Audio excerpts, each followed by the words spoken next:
given it to us through your Son, Jesus Christ. And may it be, Lord, na buksan po ninyo ang aming mga puso at kaisipan that we may continually grow in your truth through your word. This we pray in Jesus' name. Amen. Amen. Tayo po'y manatiling nakatayo as we sing song of praise to the Lord.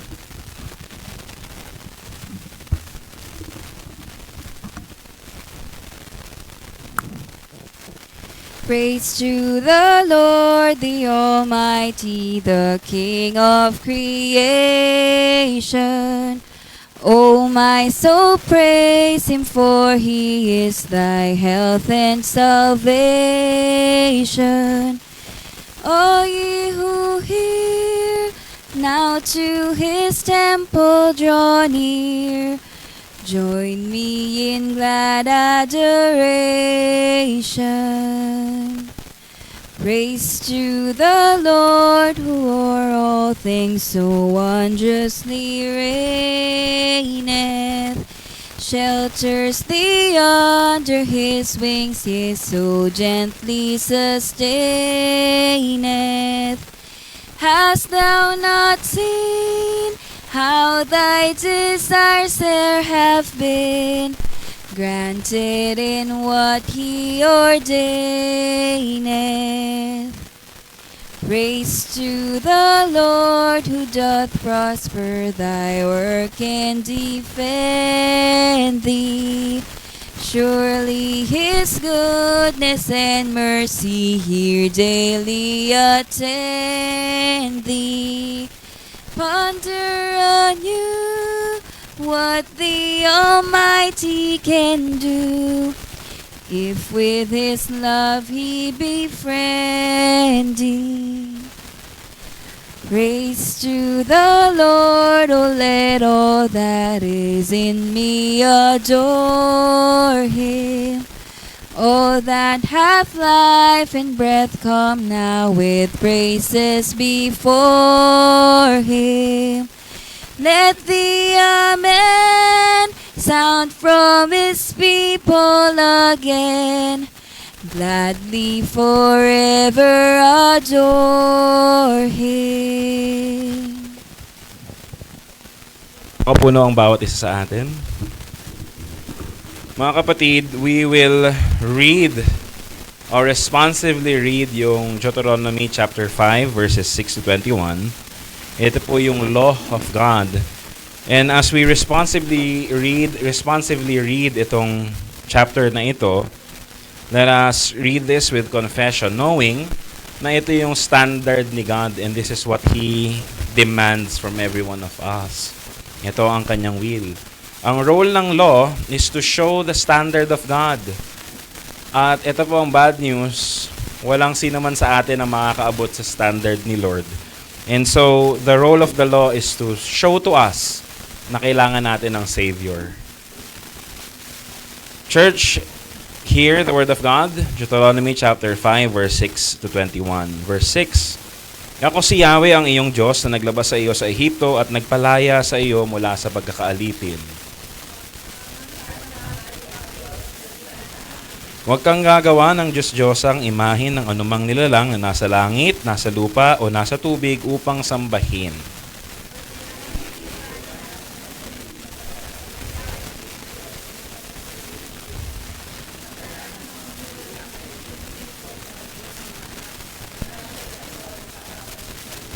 Ngunit ipinadarama ko ang aking pag-ibig at pagkalinga sa libu-libong salinlahi ng mga umibig sa akin at tumutupad sa aking mga kautusan.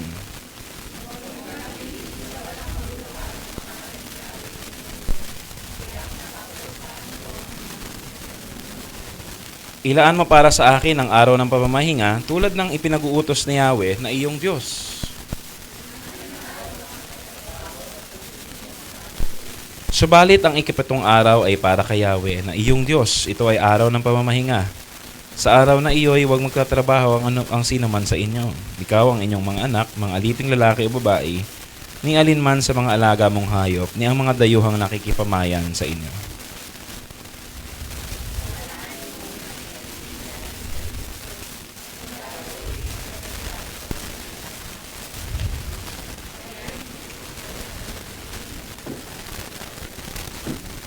Igalang mo ang iyong ama at ina tulad ng iniutos ko sa iyo. Sa gayoy, mabubuhay ka ng matagal at sagana sa lupaing ibinigay sa iyo ni Yahweh na iyong Diyos. Huwag kang mangangalunya. Huwag kang sasaksi ng walang katotohanan laban sa iyong kapwa. At sabay-sabay po tayo. Huwag mong pagnanasahang maangkin ang asawa ng iyong kapwa. Huwag mong pagnanasahang maangkin ang kanyang sambahayan. Bukid, alilang lalaki o babae, baka, asno, o namang pag-aari niya. God bless the reading of His Word. Brothers and sisters, ito po ang will ni Lord and this is what He demands of us. Walang sino man sa atin ang nakafulfill nito, but Christ, our Lord, fulfilled it. Pero brothers and sisters, let us feel the weight of the law as we reflect sa sarili natin kung paano natin hindi naabot yung standard na ito. May the law speak to us na kailangan talaga natin si Christ sa ating buhay. Tayo po'y manalangin, let us confess our sins before God, and let us reflect on the reality na kailangan natin si Jesus as our Savior.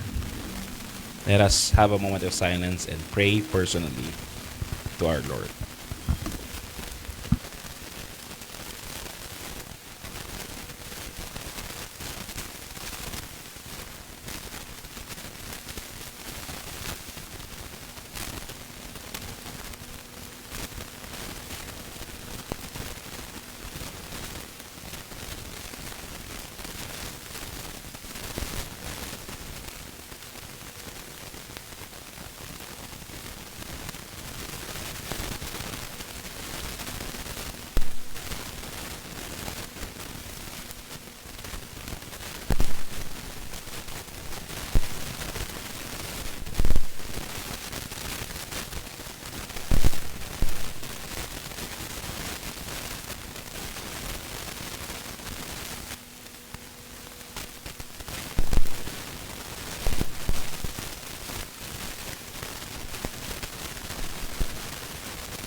Church, tayo po ay tumayo.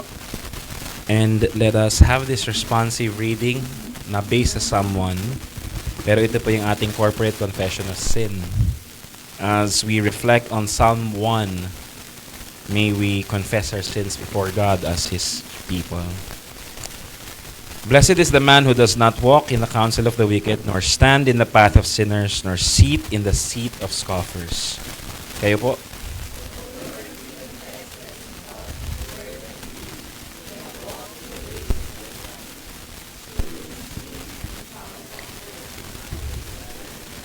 But his delight is in the law of the Lord, and in His law he meditates day and night.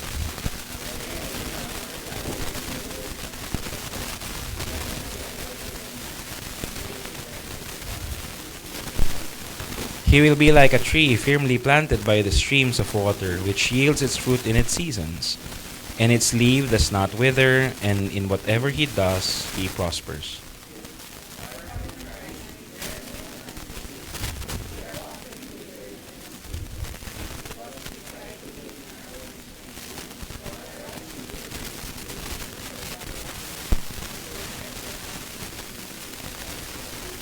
The wicked are not so, but they are like chaff which the wind drives away.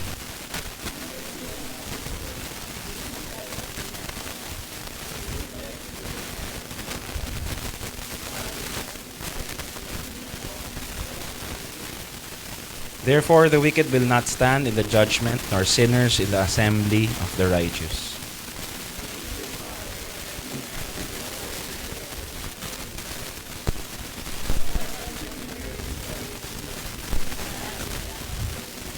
For the Lord knows the way of the righteous, but the way of the wicked will perish altogether.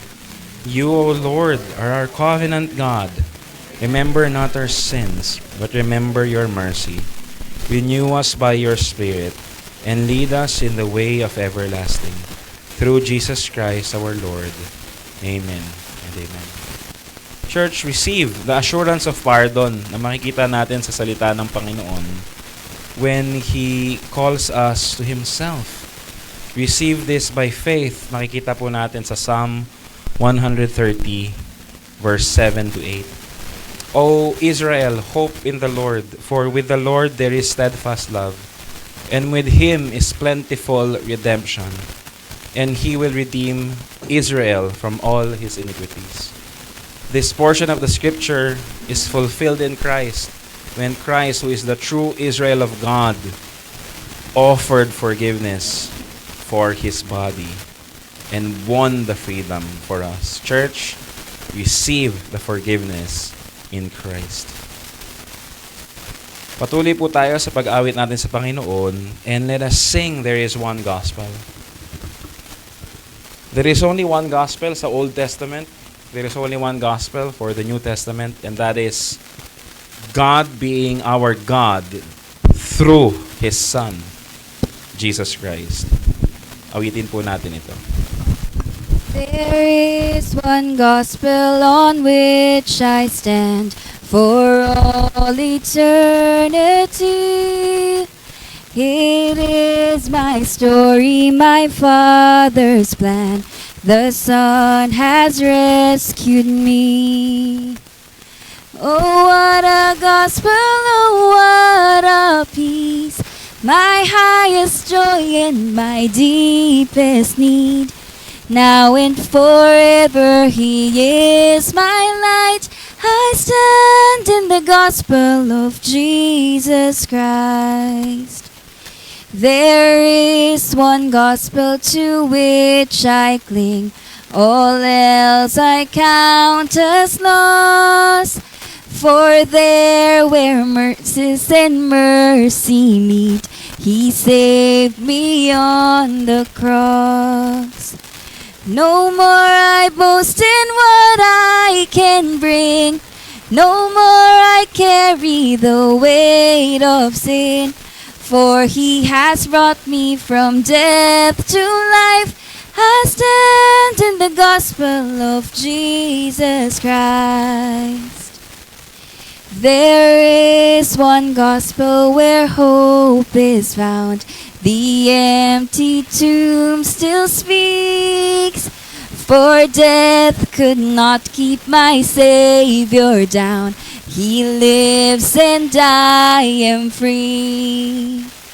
Now on my Savior I fix my eyes.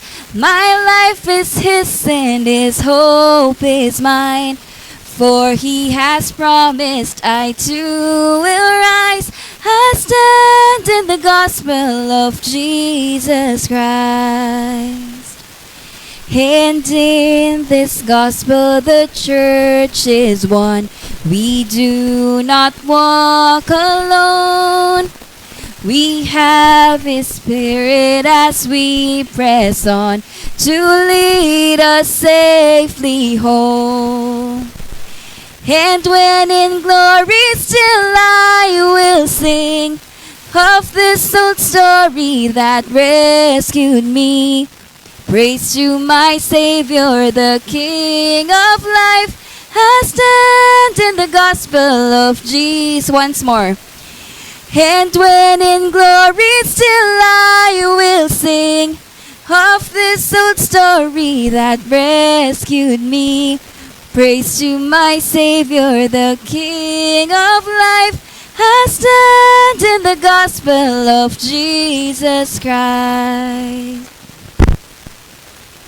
Sige po mga kaupo na ho ang bawat isa sa atin. If you have your Bibles with you, makibukas po kayo sa akin sa Exodus chapter 12, verses 1 to 28. Exodus chapter 12, verses 1 to 28. Medyo mahaba-haba po ito.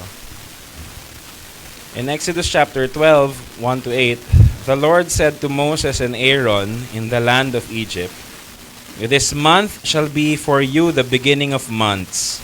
It shall be the first month of the year for you. Tell all the congregation of Israel that on the 10th day of this month every man shall take a lamb according to their father's houses, a lamb for a household. And if the household is too small for a lamb, then he and his nearest neighbor shall take according to the number of persons. According to what each can eat, you shall make your count for the lamb. Your lamb shall be without blemish, a male, a year old. You may take it from the sheep or from the goats, and you shall keep it until the 14th day of the month.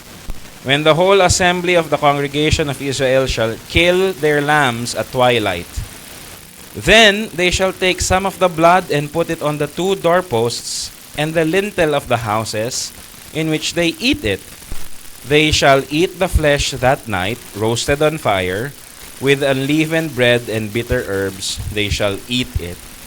Do not eat any of it raw or boiled in water, but roasted, its head with its legs and its inner parts. And you shall let none of it remain until in the morning. Anything that remains until the morning you shall burn. If this manner you shall eat it, with your belt fastened, your sandals on your feet, and your staff in your hand, and you shall eat in haste. It is the Lord's Passover. For I will pass through the land of Egypt that night, and I will strike all the firstborn in the land of Egypt, both man and beast. And all the gods of Egypt I will execute judgments. I am the Lord.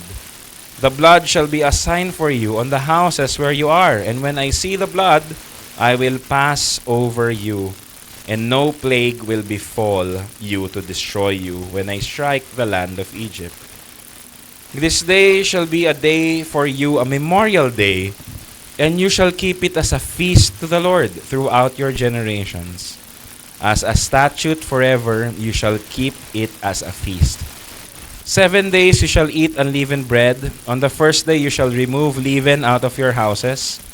For if anyone eats what is leavened from the first day until the 7th day, that person shall be cut off from Israel. On the first day you shall hold a holy assembly, and on the 7th day a holy assembly. No work shall be done on those days. But what everyone needs to eat, that alone may be prepared by you. And you shall observe the feast of the unleavened bread, for on this very day I brought your host out of the land of Egypt. Therefore, you shall observe this day throughout your generations, as a statute forever.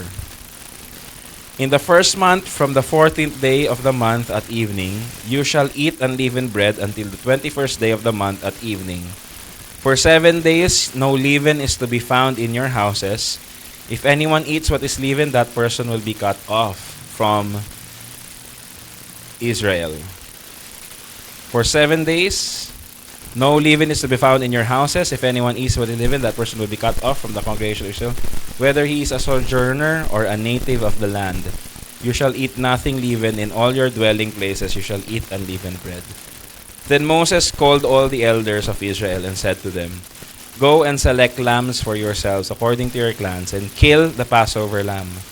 Take a bunch of hyssop and dip it in the blood that is in the basin, and touch the lintel and the 2 doorposts with the blood that is in the basin. None of you shall go out of the door of his house until the morning, for the Lord will pass through to strike the Egyptians.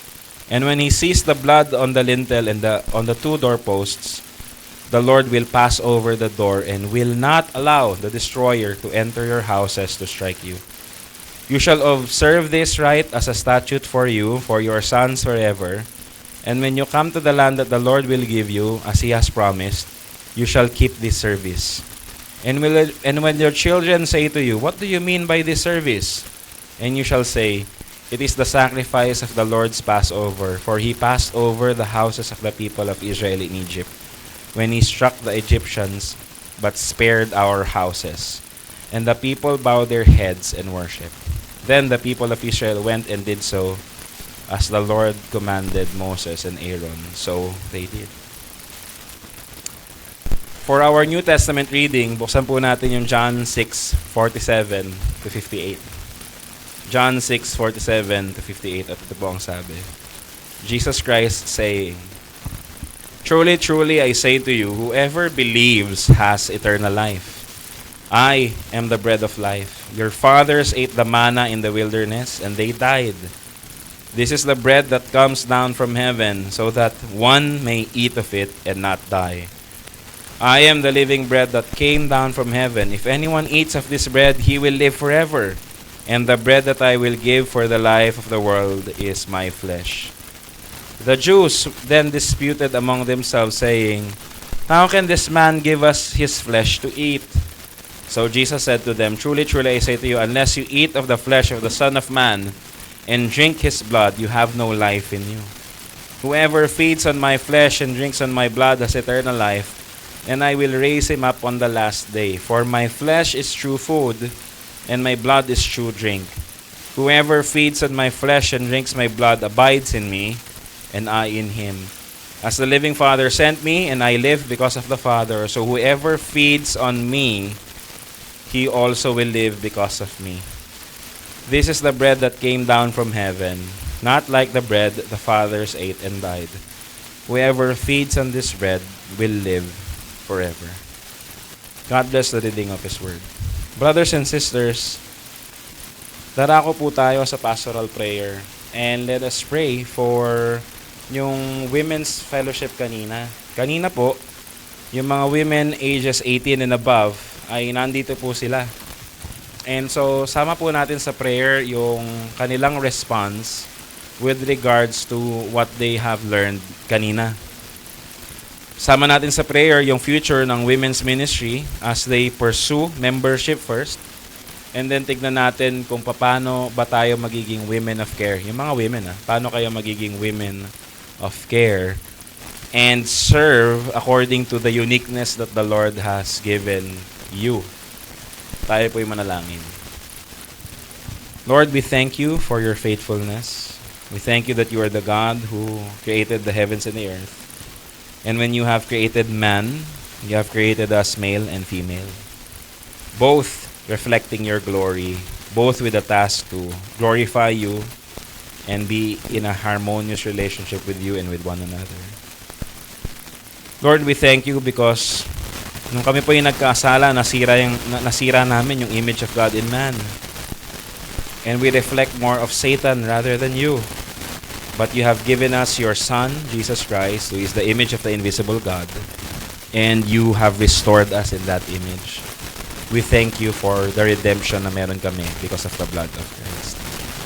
Lord, I'm praying sa mga women ng care na kanina nakarinig sila nung lecture na yon. I pray that you would open their hearts and minds with gladness and makita nila that you are continually restoring them to your image. You are continually producing in them the life of Christ. You are continually enabling them to serve you and serve others through the uniqueness that you have given them as women. Lord, may you strengthen yung mga women sa care, single man or may asawa or byudo or hiwalay. I pray that you would continue to mold them in your likeness and that you would raise them to be servants sa household nila as they serve their husbands or their children and as they serve you in this church. Tinataas po namin sa inyo yung next steps for the women ministry sa simbahan namin. Lord, thank you because you are the God who continues to call sinners to repentance. And kayo din po yung Diyos na nagdadala ng mga tao pa dito. So we are praying, Lord God, that as we proclaim the gospel, as we pursue the gospel, as we pursue to live faithfully sa mga vows din na nabigay namin, teach us to grow as a church. Give us the hunger and the thirst for you, na kayo po ang aming hinahanap-hanap. May you mature us, and may we see that we need to depend on you. May we see our desperate need for our Lord who has given us His life and loved us with an eternal, a steadfast love. Salamat na marami, Lord God. Samahan niyo po kami now. We are also praying for our offering, that you would bless and sustain our offering.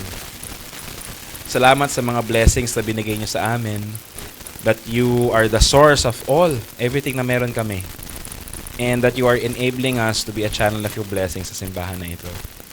I pray, Lord God, that may you grant us a heart that would generously give and that would delight on being a channel of your blessing. May the funds na magagamit dito, na makakollect dito, will be used for your ministry para magpatuloy ang gospel ministry in this place. At ang mga kailangan namin gawin, masuplayan. Maraming salamat po, Lord. At higit sa lahat, we are also praying that may you set us free from a heart na parang natatakot magpakawala ng blessing na hindi naman dapat namin ine-enjoy. Teach us to be generous and teach us to know that we are validly accepted in your presence because of what Christ has done for us. In Jesus' name we pray. Amen and amen. Sige po, church. Tayo po ay mag-abot na ng ating mga tithes and offerings sa harapan. Kung gusto niya po, for your convenience, pwede po sa GCash ni Pastor Nick or sa Paymaya. Ilagay niyo lamang po na ito ay para sa inyong tithes and offering. Or, kung gusto niyo po ng love gift sa mga pastors natin, pakilagay lang din po so that mas ma-properly ma-account po natin siya. If you want to know, mga kapatid, kung saan napupunta ang ating mga tithes and offerings, every first Sunday of the month, meron tayong membership meeting. At sa membership meeting na yon, we are discussing yung financial report. So we're encouraging all members of CARE to be present next week at 1:30 p.m. Ito po ay exercise na ginagawa natin so that we will know what's happening in the ministry of our Lord. Meron din po tayong i-welcome ng mga bagong members na nag-renew ng kanilang ministry vows, ng membership vows. Kaya po pumunta po tayo next week para makita at marinig ang kanilang pag-welcome. Ito po ang ating schedule for the Lord's Day. This August, meron po tayong 5 Sundays ngayong August. So ano pong gagawin nating August? 4th Sunday ng August, doon natin i-gather yung mga kalalakihan. Tama po ba? 4th Sunday ng August. So kanina, merong gathering ng Women's Fellowship. Pero nung June, yung mga men naman ang ginather. This coming August, sa 4th Sunday, meron na naman tayong gathering ng men. So nandito ba yung mga men ng CARE? Yay! So nandito po kayo. Meron po tayong gathering this 4th Sunday. Yun po ang ating mga announcements, and we are encouraging everyone to persevere sa paggamit ng Lord's Day natin. That the Lord in His goodness naghanda sa atin ng hindi lang isang feast pero 2 feast. In the morning, meron po tayong expository preaching that the Word is served to us. And then ngayong hapon, the Word is also served to us. So meron tayong feast every Lord's Day ng salita ng Diyos. So may the Lord enable us to be here ng both services. Kasi both services are important sa ating discipleship life, sa ating Christian life.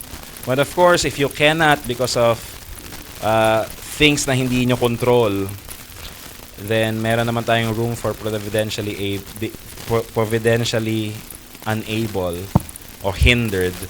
So let us continue to pray for you and hopefully ma-celebrate natin freely yung Lord's Day. May nagtanong sa akin, Pastor, pwede bang hindi every Lord's Day? Sabi ko, pagka nasa langit ka, hindi mo naman sasabihin na, Lord, pwede bang bumaba muna ng impyerno sandali? So, the answer is no. Ito pong Lord's Day ay patikim ng langit sa atin, and this is where the Lord is telling us na, ganito yung ating buhay sa other side of eternity, that we will worship God and be with His presence forever. Gusto niya po ba yun, mga kapatid? Parang ayaw ng mga kapatid natin. Sige po, tayo po ay tumayo at let us confess this by faith for the 3rd week, kasi matatapos na din yung ating discussion sa Heidelberg Catechism regarding the Lord's Supper. So for the 3rd week, let us confess the Belgic Confession, Article 35, regarding the Lord's Supper.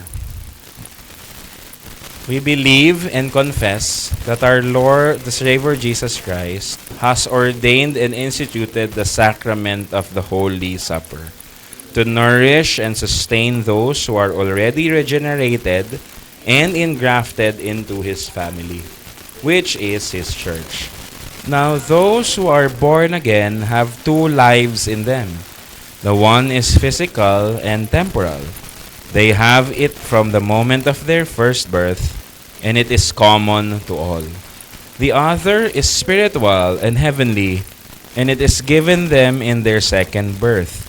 It comes through the word of the gospel, in the communion of the body of Christ, and this life is common to God's elect only.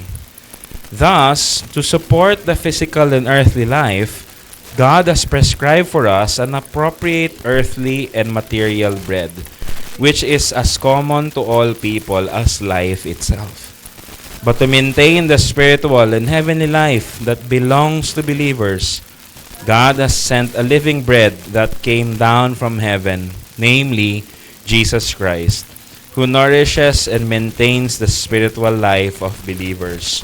When eaten, that is, when appropriated and received spiritually by faith. To represent to us the spiritual and heavenly bread, Christ has instituted an earthly and visible bread as the sacrament of His body, and wine as the sacrament of His blood. He did this to testify to us that just as surely as we take and hold the sacrament in our hands and eat and drink it with our mouths, by which our life is then sustained, so truly we receive into our souls for our spiritual life the true body and true blood of Christ, our only Savior. We receive this by faith, which is the hand and mouth of our souls. Now, it is certain that Jesus Christ did not prescribe these sacraments for us in vain.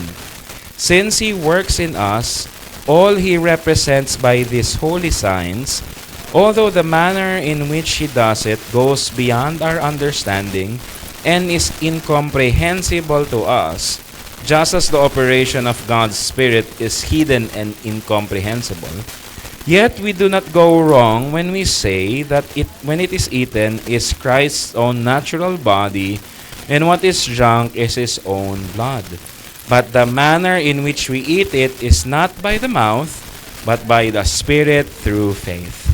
In that way, Jesus Christ remains always seated at the right hand of God the Father in heaven, but He never refrains on that account to communicate Himself to us through faith. This banquet is a spiritual table at which Christ communicates Himself to us with all His benefits. At that table, He makes us enjoy Himself as much as the merits of His suffering and death, as He nourishes, strengthens, and comforts our poor, desolate souls by the eating of His flesh, and relieves and renews them by the drinking of His blood. Moreover, through the sacraments and what they signify are joined together, not all receive both of them. The wicked certainly take the sacrament to their condemnation, but do not receive the truth of the sacrament, just as Judas and Simon the sorcerer both indeed received the sacrament, but not Christ, who was signified by it. He is communicated only to believers. Finally, with humility and reverence, we receive the Holy Sacrament in the gathering of God's people, as we engage together with thanksgiving in a holy remembrance of the death of Christ our Savior, and as we thus confess our faith and Christian religion. Therefore, none should come to this table without examining themselves carefully, lest by eating this bread and drinking this cup, they eat and drink judgment against themselves. In short, by the use of this holy sacrament, we are moved to a fervent love of God and our neighbors. Therefore, we reject as desecrations of the sacraments all the muddied ideas and condemnable inventions that people have added and mixed in with them. We should be content with the procedure that Christ and the apostles have taught us, and speak of these things as they have spoken them. Mga kapatid, tayo po'y huminga ng malalim. Haba. But let us sing, "Come Behold the Wondrous Mystery," as we look to Christ who reached out for us. the Lord, ano yun? Sinave tayo ni Lord, siya yung nag-descend for us. And He humbled Himself so that we will be with Him. Let us sing praises to our God.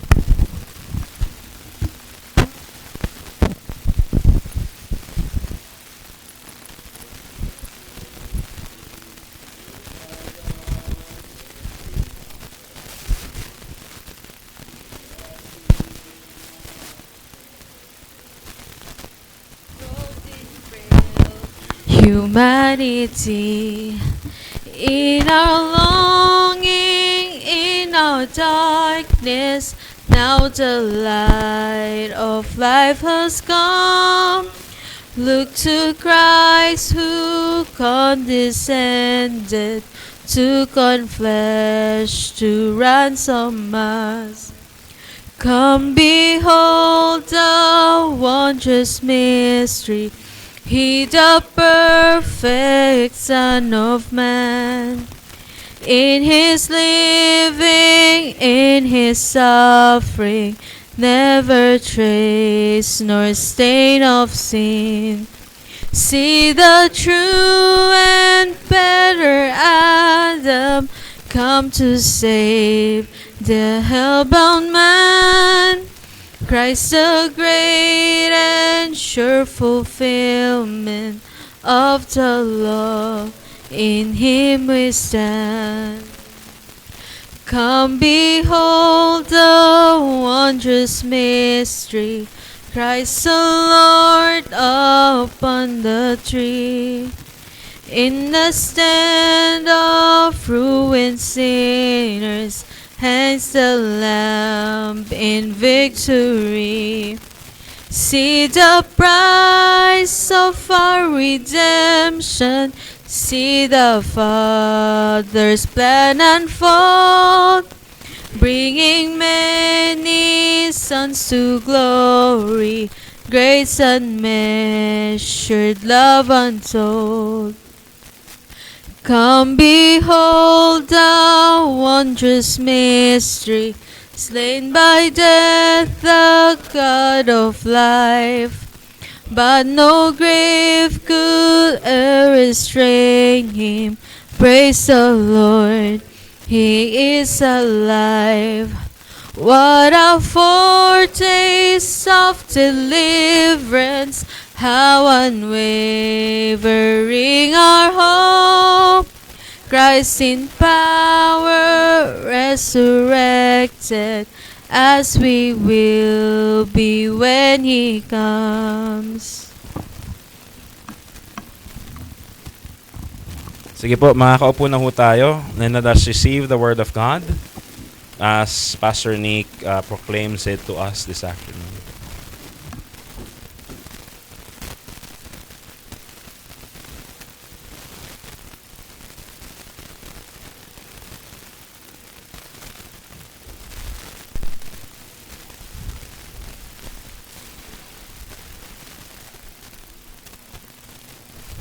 Ayun.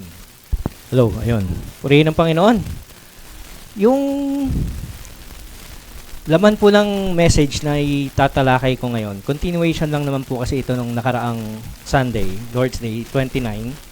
So tayo po ay nasa Lord's Day 30, I'm sorry. Na tayo po ngayon ay nasa Lord's Day 30. So continuation siya ng 29 and yung content niya binasa na natin kanina. So tapos na po yung ating hindi. Kidding aside, no? Kasi yun po yung nilalaman talaga ng mensahe. So, nagpapatuloy tayo sa catechetical preaching at ngayon pong hapon, nasa Lord's Day 30 nga po tayo. So, ang passage po na bibigyan natin ng diin dito is yung John chapter 6 verse 56. Diyan lang po muna tayo mag-focus. Yung John 6:56 kasi binasa na yan kanina. Yung Exodus chapter 12, binasa rin natin kanina. Yung John chapter 6:47 to 58, binasa rin kanina. Kasi yun yung ginamit na passage ni Pastor Kai last Sunday. And today, bibigyan diin ko lang itong one passage na to, o itong passage na to, and then may mga references doon sa mga binasa natin na biblical chapters o biblical word of the Lord, no? Yung Exodus and also itong John. So sabi po ng John 6:56, "The one who eats my flesh and drinks my blood remains in me, and I in him." Ulitin ko po. "The one who eats my flesh and drinks my blood remains in me, and I in him." So bago po tayo magpatuloy, tayo po muna yung manalangin. Panginoon, dakilain ka at luwalhatiin sa aming kalagitnaan. Pahintulutan po ninyo na mabuksan ang aming mga puso at kaisipan at hayaan po ninyo na ang inyong banal na spirito ay patuloy na kumilos sa buhay ng bawat isa sa amin upang matanggap namin ang katotohanan na nagmumula sa inyo, na siyang patuloy na magpapalaya sa bawat isa. Salamat po, ito ang aming dalangin sa ngalan ni Kristo Jesus. Amen. So, tinalakay po yung yung Lord's Supper na yung belief ng napahapyawan ni Pastor Kyle, yung belief ng marami o ng ilan na ang Lord's Supper ay nagiging katawan ng ating Panginoong Hesukristo. So, yung katanungan po patungkol kung ang element ba ng Lord's Supper ay nagiging tunay na katawan at dugo ng ating Panginoong Hesukristo. Yung bread at saka yung wine, kung ito nga po ba talaga ay nagiging tunay na katawan. O sa ibang lengguwahe, ang term nila dyan is real. No? Real body and blood of our Lord Jesus Christ. Yung iba naman, the body and the blood of our Lord Jesus Christ. So marami po kasing pagkakaiba sa mga paniniwala patungkol sa mga Lord's Supper elements ng iba't ibang relihiyon. Mahalaga din na malaman natin ito para po ang pawang katotohanan lamang ang ating panghawakan. No, importante po na maintindihan natin kung ano nga ba talaga ang sinasabi ng banal na kasulatan. Again, bibigyan ko lamang ng diin, marami talagang translation ang naiiba-iba ng gamit ng salita. Pero yung pagkakagamit niya is the same. So ang nagkakaroon po ng problema ay yung interpretation. Pero meron din naman talaga na sadyang binabaluktot. Yung pagsusulat pa lamang o yung translation pa lamang ng Bible, binabaluktot na nila. So that pagka binasa nga naman at ininterpret, baluktot na agad, definitely. So ano magiging conclusion? Pagka binasa mo ng baluktot, ano magiging conclusion? Baluktot din, sablay. No? So ito pong catechism natin ngayon concerns the reformation of the Catholic Church. No? Yung universal, hindi po yung Roman Catholic. Yung small c na Catholic. So, kaya tatalakayin po natin ngayon ang napakalaking pagkakaiba ng paniniwala ng mga reformers patungkol sa mga elemento ng tinapay at ng wine as compared to the Roman Catholic. Yung Roman Catholic na letter C na capital, kasi po yung Catholic na capital pertains to the church, the Roman Church. No? The Roman Church. Yung C na small Catholic na small c, yun po yung universal or inclusive. Yun po yung seen and unseen na church na naniniwala sa kaligtasan na nagmumula sa ating Panginoong Hesukristo. So ngayong afternoon, Lord's Day 30, ang tatalakayin po natin. Pero balik tanaw muna tayo ng sandali sa topic ni Pastor Kyla Sunday sa Lord's Day 29. So ang tanong po nung Lord's Day 29, ano nga po yun? Sayin natin, do the bread and wine become the real body and blood of Christ? So ang sagot, no. No, just as water of baptism is not changed into Christ's blood and does not itself wash away sins, but is simply a divine sign and assurance of these things. So too the holy bread and the Lord's Supper does not become the actual body of Christ, even though it is called the body of Christ in keeping with the nature of the language of sacrament. So sacramental language po, yung paggamit ng salitang body of Christ and the blood of Christ. So ang reason po kasi behind this question holds a major theological difference na pwedeng maging napakalaking impact nito na magdudulot ng malaking epekto sa paniniwala natin patungkol sa salvation, no? Sa kaligtasan. So as Reformed Evangelical, ang care po kasi, tayo po ay member of Evangelical Churches of the Philippines, and at the same time, we are continually reforming, so we hold on to the three forms of unity teaching. No, tayo po ay nasa classification ng Evangelical, and at the same time, we are Reformed. No? So as a Reformed Evangelical, ang paniniwala po natin dito sa care ay kagaya din po ng ibang Reformed churches that we are saved by grace through faith, no? Alone. We believe that salvation is a gift of God and not from our own doing. Dahil ito po yung malinaw na itinuturo ng scriptures, no? Ngayon pong Lord's Day ay bibigyan linaw natin kung bakit mahalaga na malaman natin ang kaibahan ng paniniwala natin patungkol sa mga elemento ng Lord's Supper kumpara sa paniniwala ng specifically yung Roman Catholic Church. Again, Roman Catholic na capital C. No? At maging ang dahilan na rin kung bakit kailangan i-reform talaga ang simbahan laban sa mga katuruan ng Katoliko Romano. So sa Lord's Day 30, ito po yung question. Question and answer 80. Sige, sabay-sabay po natin basahin. How does the Lord's Supper differ from the Roman Catholic Mass? So, malaki na kagad yung pagkakaiba, no? Mamaya na yung answer. Malaki na kagad yung pagkakaiba, no? Roman Catholic Mass at saka yung Lord's Supper. Anong pagkakaiba? Yung spelling. Obvious na, di ba? Sige, tuloy natin yung sagot, no? Ano yung sagot? So, ang sagot is the Lord's Supper declares to us, no, that all our sins are completely forgiven through the one sacrifice of Jesus Christ, which He Himself accomplished on the cross once for all. Once for all.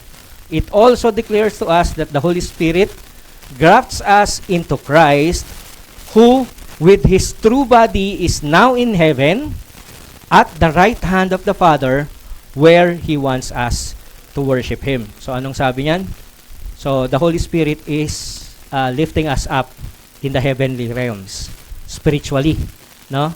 Sa presensya ng tunay na katawan ng ating Panginoong Hesukristo. So yun po yung paniniwala natin as Reformed Evangelical. On the other hand, yung Mass po, sige, yung Mass, it teaches that the living and the dead do not have their sins forgiven through the suffering of Christ unless Christ is still offered for them daily by the priests. It also teaches that Christ is bodily present under the form of bread and wine, where Christ is therefore to be worshipped. Thus, the Mass is basically nothing but a denial of the one sacrifice and suffering of Jesus Christ and a condemnable idolatry. So, ang kaibahan po ng Lord's Supper, the Reformed Evangelicals, ang tawag natin ay Lord's Supper, Lord's Meal, ano pa ba? So, yan po yung ating mga katawagan, ano? Pero sa Roman Catholic, ang tawag nila, tinatawag din natin tong Eucharist, kagaya din ng Roman Catholic Church. Pero, ang talagang tawag nila dyan is Mass, M-A-S-S, no? So, yung Misa, hindi po yung, ang Misa po pala ay yung mismong Lord's Supper, na siyang highlight, pinaka-highlight ng kanilang message, ng kanilang liturgy. So, yung kabuuan, na ang buong akala natin, yung Misa is yung kabuuan, ano po pala yun? Liturgy, and then concluded by the Mass. So, yun po yung yun po yung ginagawa ng mga Roman Catholics, priest. So, yung Mass para sa kanila is nothing but ano po ito? Nagiging nata-transformed into the real body or the true body of Christ, actual body, I mean, of Christ, and then, kailangan siyang i-worship dahil actual body siya eh. No? Tapos, kailangan i-offer siya for the living and the dead. No? So, yun po yung doon. Yun po yung malaking kaibahan. No? Yun ang malaking kaibahan natin. Tayo, as Reformed Evangelicals, we believe na yung finished work of Christ, tinatanggap natin sa pamamagitan ng visible sign na to. Naniniwala tayo, pagtanggap natin ng visible sign, is that we believe that the Lord has done what we cannot do for us. No? Yun po yung paniniwala natin. No? So, again, para po sa mga Roman Catholics, they partake of the Mass, believing that the priest who serves them, the elements, are sacrificing to God the body of Christ for their salvation. Hindi lang yun, pati na rin sa mga kaligtasan ng mga nasa purgatorio. So once again, they have misread yung very words of our Lord Jesus Christ. Ano na naman, yung interpretation na naman, yung kanilang pagbasa. Kagaya nga po nung verse na binasa natin kanina, John 6:56, the one who eats, sabi nga po, ulitin natin, the one who eats my flesh and drinks my blood remains in me and I in him. So, ang Panginoong Hesukristo po mismo ang nagsasalita nito. No, kinikwento niya sa kanyang mga listeners, o sinasabi niya sa kanyang mga listeners na He is the bread of life. The bread that came down from heaven. Siya po yun, yung tunay. No? So, Jesus Himself said these words. And the verb remains is in present continuous tense. So, present tense po siya. Hindi po siya future tense na kapag ka tinanggap mo, you will be saved. You will remain in the Lord Jesus Christ. Present tense siya dahil naniniwala ka na tapos na siya, and continuous kasi merong pagpapatuloy. The Lord's faithfulness is continuous sa buhay ng mga mananampalataya. Pero tapos na yung kanyang ginawa. So yun po yun. But the effect of it is continually being given by the Lord. No, patuloy na ibinibigay ng Diyos yung epekto nun. So hindi po tayo kumakain ng tinapay at umiinom ng katas ng ubas para magkaroon po tayo ng kaligtasan. So ang reason po, therefore, kung bakit the person who eats and drinks remains is the body of Christ na nasakripisyo noong araw ng kanyang kamatayan sa cross. Mahigit ng 2,000 taon ang nakakalipas. So yun po yung reason. Hindi po yung pagtanggap, no? Kaya tayo nananatili, kaya ka mananatili kay Kristo, hindi dahil tinanggap mo. Kung hindi dahil yung katawan ni Kristo ay naisacrifice na noon pa at hindi na kailangang isacrifice pang paulit-ulit, no? Hindi na kailangan pang isacrifice paulit-ulit. Therefore, we partake of the Lord's Supper having the assurance that Christ died for our sins once and for all. His one-time death on the cross is sufficient for the propitiation of our sins, for the salvation of His people. So God's wrath has turned away from us by the sacrificial death of Jesus Christ on the cross. So inalis ng Panginoon yung kanyang puot sa atin sa pamamagitan ng sacrificial death ng ating Panginoong Hesukristo. So pakinggan po natin yung kaibahan. The Roman Catholic Mass is a propitiatory sacrifice in which Christ is offered to the Father by the sacrificing priest for the believing or for the living and the dead. So meron po kasing paniniwala ang Roman Catholic, yung Church of the Catechism of the Roman Catholic Church. Yung intercession, the Church indicates, so in the intercessions, the Church indicates that the Eucharist or yung Mass is celebrated in communion with the whole Church, no, in heaven and on earth, the living and the dead.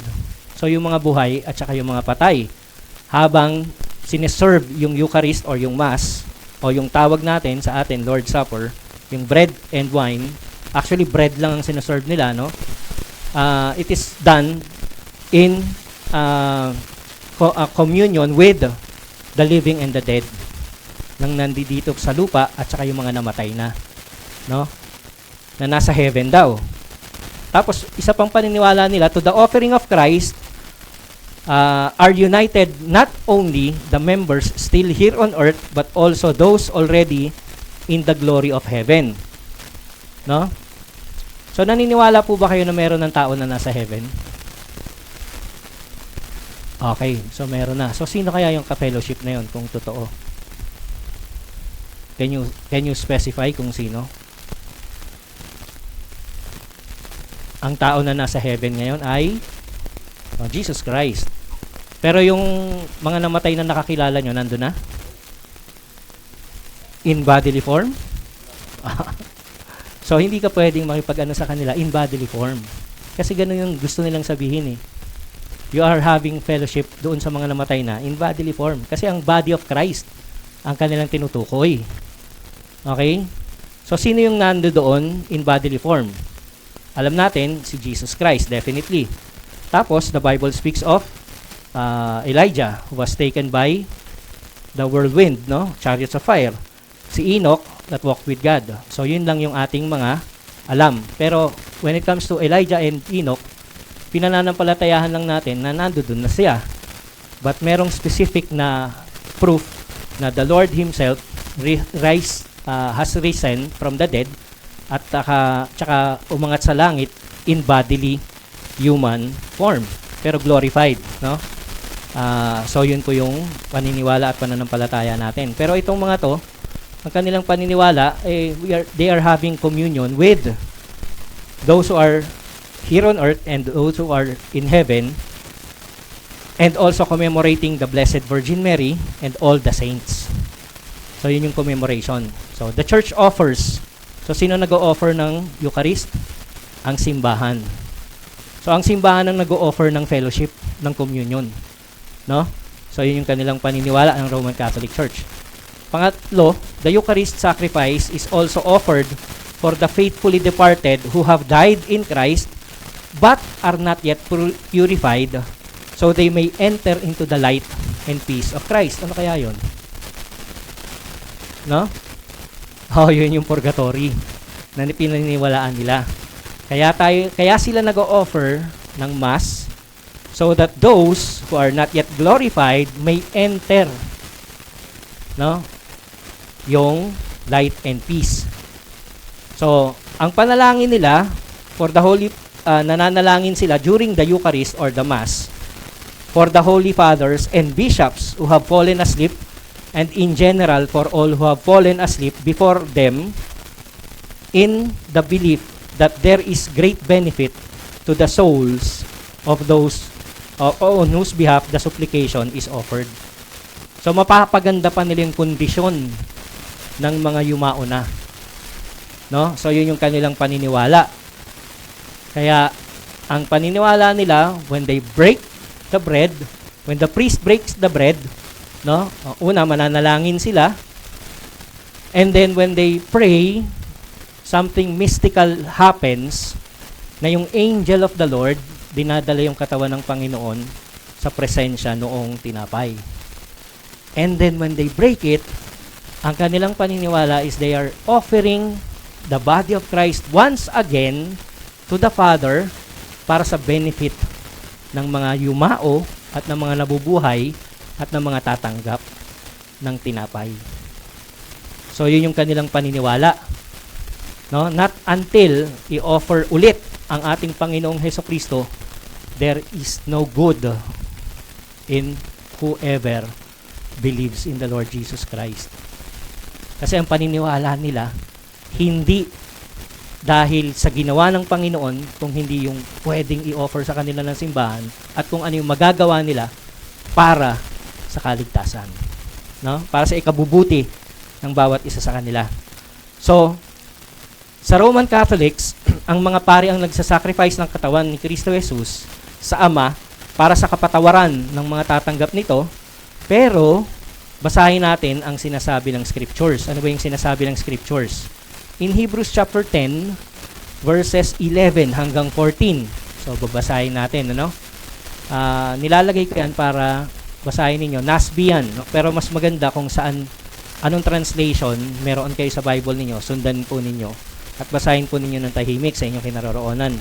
Ang sabi po ng Hebrews, chapter 10, verses 11 hanggang 14, every priest stands daily at his service, offering repeatedly the same sacrifices which can never take away sins. Hindi po ba sampal na agad yan? Pero patuloy pa rin nilang pinipilit yon.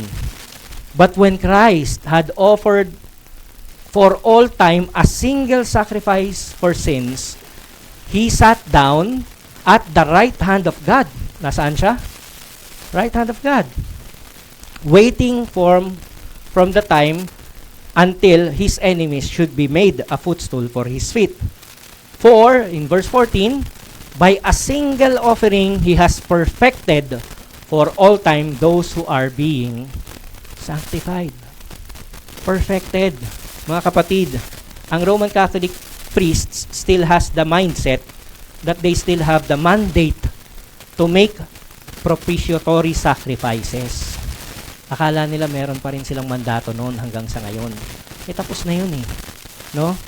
They probably think that since, so as they believe that it is Christ's body and not animal sacrifices that they are offering to the Father, then it is only rightful for them to continue doing it.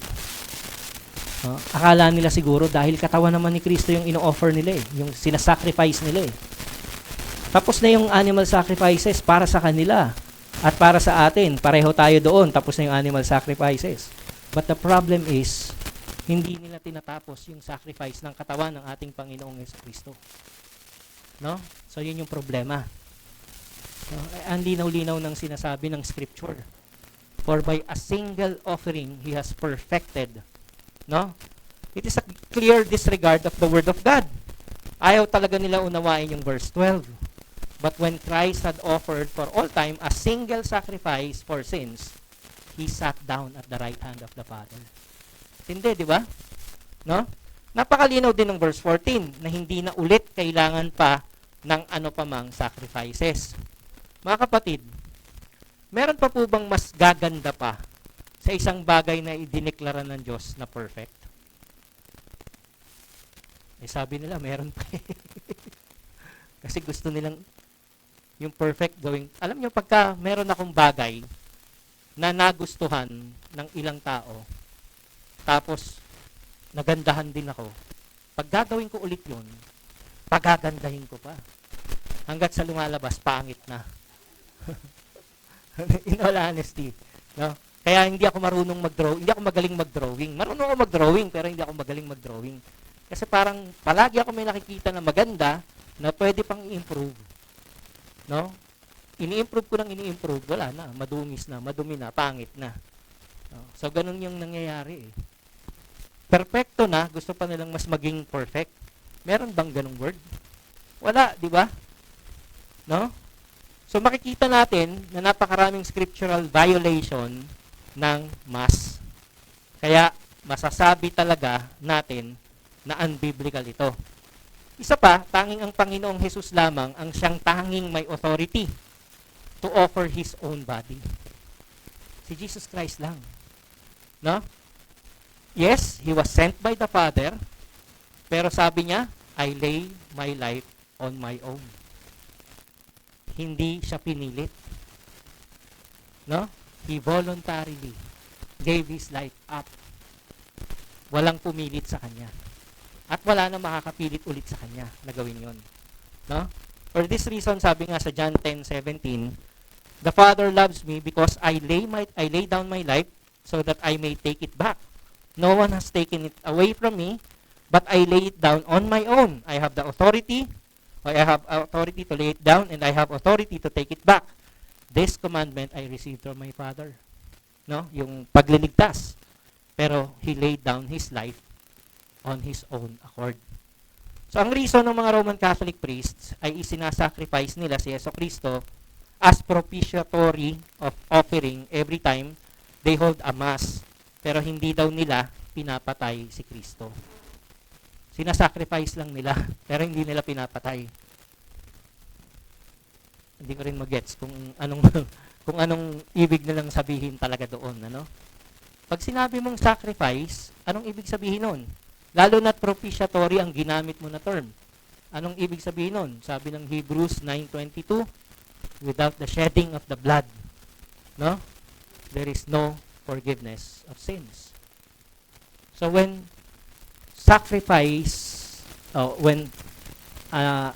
someone is sacrificed, merong shedding of the blood talaga.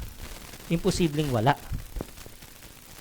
Tapos sasabihin pa nila, this is the body of Christ. No? E di, isa-sacrifice nila. E di, ano mangyayari? Definitely, pag sinabi mo yung term na sacrifice, papatayin yun. Hindi pwedeng hindi. So, bukod pa sa mga kamaliang yan, napopromote din ng Roman Catholic Mass ang idolatry sa pagtuturo na dapat sambahin ang tinapay na nagiging katawan ng ating Panginoong Hesukristo. Sabi nga po, sige, next slide. So, the Roman Catholic Mass also teaches that Christ is bodily present under the form of bread and wine where Christ is therefore to be worshipped. So, nag-ugat po na naman ang ganitong paniniwala dulot ng maling interpretasyon na salita ng ating Panginoong Hesukristo. Nang sabihin niya sa kanyang mga disipulo na ang huling gabi o noong huling gabi ng kanyang pamumuhay dito sa mundo, in Luke 22, no, ito po yung sabi ng ating Panginoong Hesukristo, and when he had taken a cup and given thanks, he said, take this and share it among yourselves. For I say to you, I will not drink of the fruit of the vine from now on until the kingdom of God comes. And when he had given, and when we had taken some bread and given thanks, he broke it and gave it to them, saying, ano sabi ng ating Panginoong Hesukristo? This is my body, which is being given for you. Do this in remembrance of me. And in the same way also, he took the cup after they had eaten, saying, this cup which is poured out for you is the new covenant in my blood. So literal na tinitake nila yon, ano? So ito ang mga salitang ginamit ni Hesukristo, kaya tinitake nila ng Roman Catholic priests literally ng mga Roman Catholics, yung kanilang mga apologists, yung mga nag-aral ng kanilang theology. Tinitake nila ito as literal. Pero again, interpretation na naman ang problema dahil si Jesus mismo ang nagsabi. Anong sabi ng Panginoong Hesukristo? Do this in remembrance of me. Do this in remembrance of me. Sabi ng ating Panginoon. Then the Lord said that the cup is the new covenant in His blood. Therefore, the Lord is telling His disciples a covenant which points to Him as the everlasting fulfillment. So merong itinuturo ang ating Panginoon sa kanyang mga disipulo na covenant na ginawa ng Diyos that is pointing to Him, Himself, as the everlasting fulfillment. Yun po yun. And it is going to happen in the next few hours. Ano yung covenant fulfillment na yan? No? Yung Passover meal. Yun po yun. So, basahin po natin sa mismong context. When the hour came, Luke 22 verse 14, when the hour came, He reclined at the table and the apostles with Him. And He said to them, I have eagerly desired to eat this Passover with you before I suffer. No? So yung supper pertains to His suffering. No? Pertains to His suffering. For I say to you, I shall not eat it again until it is fulfilled in the kingdom of God. Ito po ay isang paghahayag ng ating Panginoong Hesukristo sa mangyayari sa Kanya. At mapupulfill to when He dies and resurrect and ascend at the right hand of God the Father. No? So yun po yung sinasabi ng ating Panginoong Hesukristo. Ito ang gabi ng Passover feast. Kung kailan sineselebrate ng mga Hudyo ang commemoration ng pinakaunang Passover event o Passover institution sa kanilang o sa kasaysayan ng kanilang kalayaan mula sa pagkakaalipin. So the fulfillment of God's covenant to Moses. Ito pong Passover, no? Ang consideration ng marami ay doon po sa Mount Sinai nagsimula yung covenant ng Diyos kay Moses. Pero ang pinaka-central talaga ng covenant ng Diyos kay Moses ay inilatag ni Yahweh doon pa lang sa account ng burning bush. No? Kung saan palalayain sila mula sa pagkakaalipin at dadalhin sila sa promised land. So ang Passover ang pinaka naging dahilan kung bakit wala nang nagawa si Pharaoh ng Egypt kundi ang palayain ang mga Hudyo mula sa pagkakaalipin. So yun po yung binasa ni Pastor Kyle kanina, yung mahaba. Numbers chapter 12. Basahin ko lang ulit, no? Paalala ko lang ulit. Now the Lord said to Moses and Aaron in the land of Egypt, this month shall be the beginning of the months for you. It is the first month of the year for you. Speak to all the congregation na anong gagawin nila? Kukuha sila ng lamb that is unblemished, 1 year old, malinis, no? walang bahid ng dungis, 1 year old. Ngayon, kung ang ano daw po, each household kailangan magkumuha ng lamb. Ngayon, kung ang household daw po is too small for a lamb, then kumausap sila ng neighbor nila na paghatian nila, no? Magsalo sila sa isang lamb na yon, no? Nearest neighbor. In proportion to what each one should eat, no? Divide nila yung lamb. Ano daw yung requirement? Your lamb shall be unblemished, male, a year old. You may take of it from the sheep and the goats. You shall keep it until the 14th day.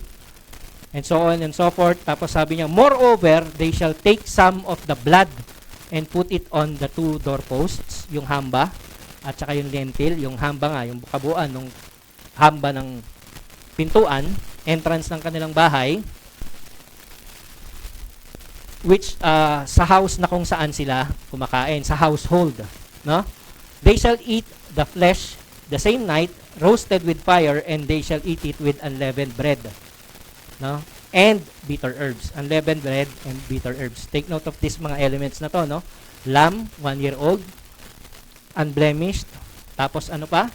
Yung blood na ipapahid sa doorpost, and then kailangan kainin to ng may unleavened, ng kasama na may kasamang unleavened bread, or without yeast, or without pampaalsa, and with bitter herbs, no? So do not eat of it raw or boiled with water, but rather roasted with fire, both its head and its leg along its entrails. And you shall not leave any, ubusin, no? Ubusin ang lahat ng ito. Now you shall eat it in this way, with your garment. So kailangan in a hurry, in haste. Nakahanda ka na, dapat na aalis na kayo kaagad-agad. For I will go through the land of Egypt on that night, sabi ng ating Panginoon, o sabi ni Yahweh sa kanila, and fatally strike all the firstborn in the land of Egypt, from the human firstborn to animals. And against all the gods of Egypt, I will execute judgment. I am the Lord. The blood shall be a sign for you on the houses where you live, and when you see the blood, when I see the blood, I will pass over you, and no plague will come upon you to destroy you when I strike the land of Egypt. So ano daw po yung gagawin ng Diyos? Ni Yahweh, He will pass through the land of Egypt, no? And then, papatayin ng lahat ng firstborn. Pero kung meron siyang makikita na blood of the unblemished lamb sa doorposts, i-spare niya ito. So saan niligtas yung mga Egyptians na ni Yahweh? Iniligtas sa laban sa pagkakaalipin sa mga Egyptians. Pero more than that, iniligtas ni Yahweh ang mga Israelites mula sa kanyang puot. No? Sabi nga po ng isang theologian, sabi niya, the Lord saves. It is the Lord who saves, and it is the Lord who saves us from His wrath. No? Siya yung nagbibigay ng salvation, pero yung salvation na binibigay din niya is from His wrath.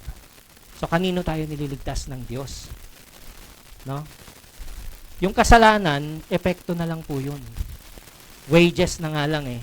Wages of sin is death. Yung cause ng galit ng Diyos is yung kasalanan, no? Pero hindi lang tayo basta sa kasalanan inililigtas, kung hindi sa mismong wages o yung galit na magdudulot ng kamatayan. So, yung judgment ng Diyos. So, God saved the household of those who have the sign of the blood of the spotless lamb from their slavery. And God saved the household of those who have the sign of the blood of the spotless lamb from His wrath as well. No? Kaya po yung spotless lamb was sacrificed for the salvation of God's people. Kaya yung mga may mga tanda ng dugo ng spotless lamb sa doorpost sa kanilang tahanan ay niligtas mula sa puot din ng Diyos. Hindi na nila naranasan ang parusang kamatayan na ipinataw ng Diyos sa mga walang tanda ng dugo. So, sino mga naparusahan? Yung mga walang tanda ng dugo, yung kanilang tahanan, yung kanilang household, no? Kanilang household, walang tanda ng dugo. So, hindi lang yung mga tao, kung hindi yung maging yung mga livestocks, mga animals. Pinatay din yung firstborn nila. Imagine niyo yung galit talaga ng Diyos. Walang kamalay-malay, pinatay. No? Pinatay ng, ganun kagalit ang Diyos sa sitwasyon na ginagawa ng mga Egyptians laban sa Israelites. No? And ito po yung sitwasyon din natin. Dahil tayo ay inaalipin ng kasalanan, galit na galit ang Diyos sa kasalanan, tayo na alipin ng kasalanan ng walang dugo ng spotless lamb will suffer the judgment of God. No? So, ang tumatanggap ng kamatayan para sa mga may tanda ng dugo, yung mismong spotless lamb, ang tumanggap ng kaparusahang kamatayan, no, yung mismong spotless lamb. Yung mga may tanda ng dugo, hindi na sila namatay. Ang namatay para sa kanila ay yung spotless lamb. Imagine niyo yun yung pinatay. Paano siyang pinatay? Niluto. Nirusta, tinusta, no? Niroast ng fire. Pinatay na, niluto pa, uubusin pa. Imagine mo yun. Ganon talaga katindi yung galit ng Diyos. No? So, ang sino mang may tanda ng dugo, hindi na makakaranas ng kamatayan na dinanas noong spotless lamb. No. Brothers and sisters, the Passover lamb points to the sacrificial death of our Lord Jesus Christ. Yun po yung katotohanan. And those who receive Him by faith have the covering of His blood from the wrath of God, and the Lord will pass over sino man ang may tanda ng dugo ng Panginoong Hesukristo received by faith. No?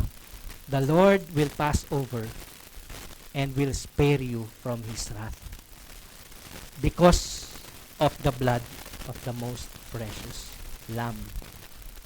Yun po yung katotohanan. Sabi ng unang Pedro 2:22, anong sabi niya?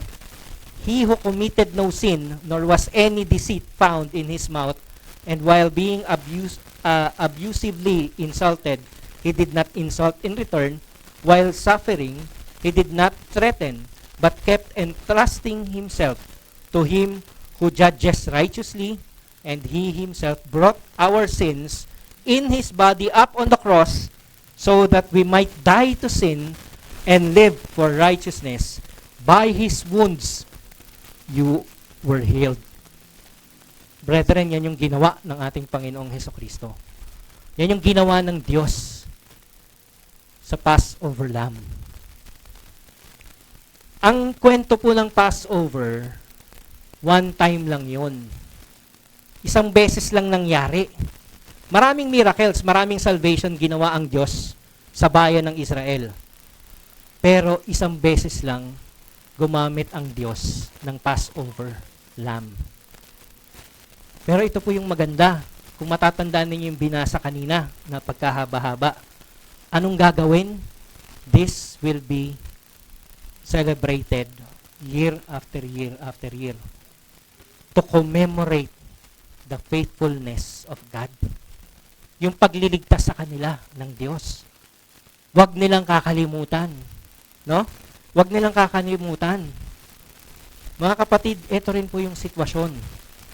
Kaya tayo nagkakaroon ng Lord's Supper. One-time death lang ang nangyari sa ating Panginoong Hesukristo. And it is more than enough for us, no, to celebrate and remember His faithfulness. Sabi nga po ulit, balikan natin ulit Hebrews chapter 10. No? Hebrews chapter 10. Anong sabi? But when Christ had offered for all time a single sacrifice for sins, He sat down at the right hand of God, for by a single offering He has perfected for all time those who were being sanctified. No? Yun po yung ginawa ng ating Panginoong Hesukristo. Sige, tuloy mo lang. Forward mo lang. Ayan. Sige pa, isa pa. Ayan. So, yan po ang tatandaan natin palagi, one time death and sacrifice. of our Lord Jesus Christ sufficient, no, for us to be sanctified. Sufficient para tayo ay iligtas mula sa kaparusahan ng galit ng Diyos, sa judgment ng Diyos. And now, yan po yung dahilan why we celebrate the Lord's Supper. That is the reason why. Every time we gather, every time we receive the Word, yung promises ng ating Panginoong Jesucristo, yung gospel fulfillment na binigay niya sa atin. From Sunday after Sunday, nakikinig tayo ng salita ng Diyos kasi we easily forget. Kaya tayo nakikinig ng salita ng Panginoon and it is being sealed by the Lord's Supper kasi it is rightful for us to commemorate yung kanyang ginawa. No? Gunitain at tandaan that we have been saved by the blood of the Lamb. Amen po ba? So, sino daw po yung mga karapat-dapat na lumapit sa Lord's table? Who should come to the Lord's table? Question number 81. Answer, those who are displeased with themselves because of their sins, but who nevertheless trust that their sins are pardoned and that their remaining weakness is covered by the suffering and death of Christ. So, hindi na nauulit yung nangyaring suffering ng ating Panginoong Jesucristo. Covered na yung ating mga weaknesses pa. No?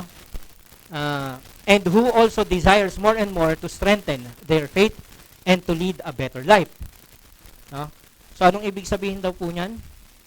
Yung weakness natin, yung ating mga kahinaan laban sa kasalanan. Kasi pag alabas natin ng simbahan, no? Pag-uwi natin sa bahay, pag-uwi mo, pagod ka na, ang dami pa nakatambak na hugasan, mainit na naman ulo mo. Magkakasala ka na naman, kapatid. Di po ba? So, yung mga weaknesses na yon, it is covered by the suffering and the sacrifice of Christ. Meaning to say, you are already forgiven when you have the blood of Christ by faith. No? Ito ngayon ang malupit. Hypocrites and those who are unrepentant, however, eat and drink judgment on themselves. No? So, ano daw yon? Hindi po talaga dapat, tandaan po natin, hindi po talaga dapat bigyan ng elemento yung mga bata pa. Yung mga hindi pa nakakaintindi na sila ay makasalanan talaga. Alam nila na makasalanan, alam natin na makasalanan pati sila. Pero sila, hindi pa sila ganun ka aware of their sinful nature. And therefore, hindi pa rin sila aware na kailangan maging displeased sila at magrepent sila sa kanilang kasalanan. Hindi pa rin sila aware. Kailan sila magiging aware? Kapag marunong na at nakakatanggap na sila ng instructions at ng katotohanan mula sa salita ng Diyos. Kapag naiintindihan na nila, then that's the time na aware na sila. Yes, they may be baptized kasi member sila ng household. Remember yung Passover? Sinong iningatan? Yung household. Sino yung merong blood of the Lamb? Yung buong bahay. Kasama ang firstborn. Mga bata, mga babies, mga infants. Iningatan ng Diyos. Kaya we believe that even the children should be baptized. Kasi they belong to the household of those who have the blood of the Lamb. Amen po ba? No?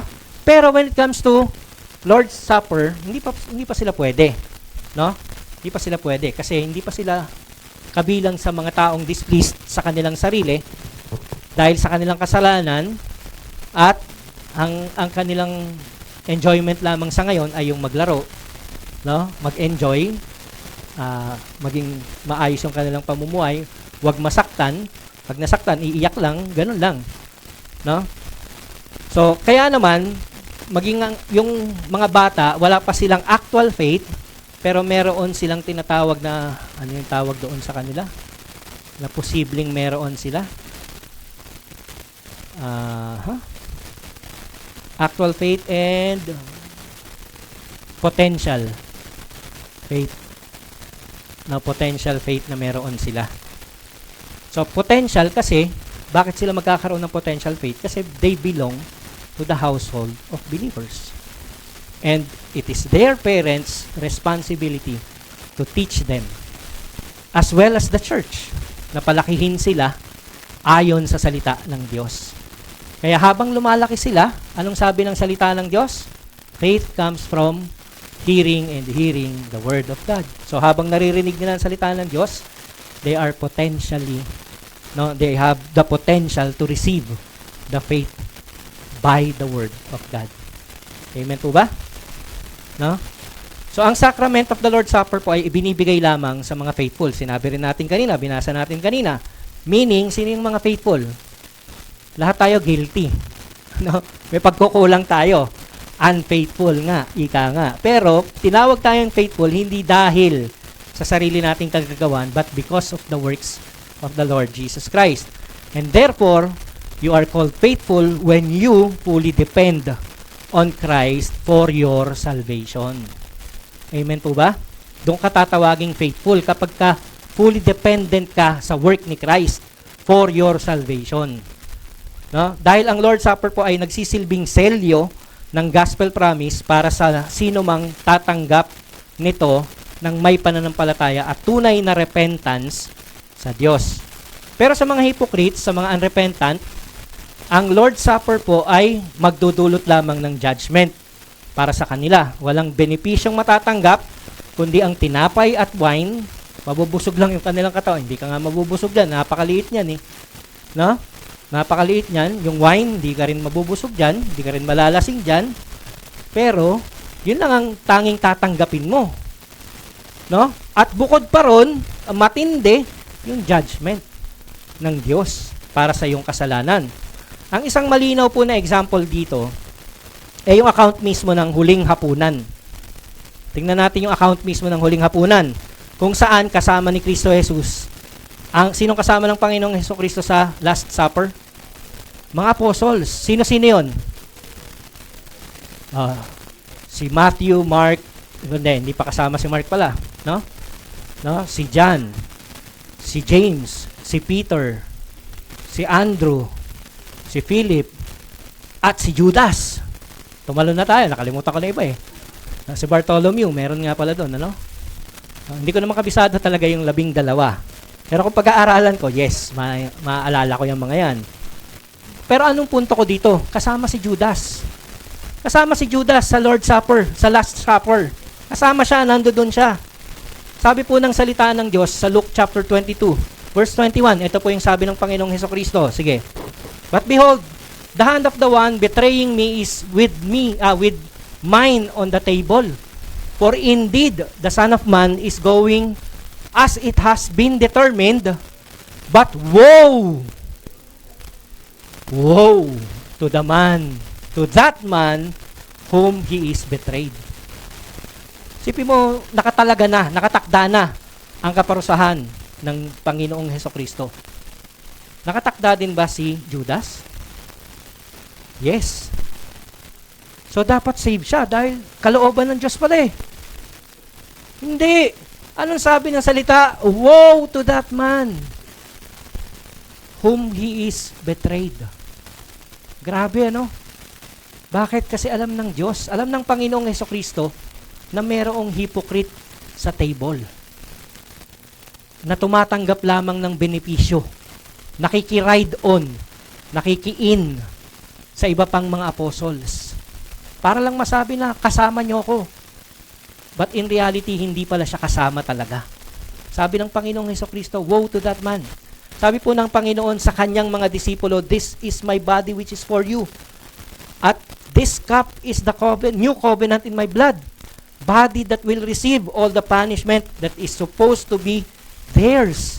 And blood that will serve as a sign na siyang magpapahupa ng puot ng Diyos.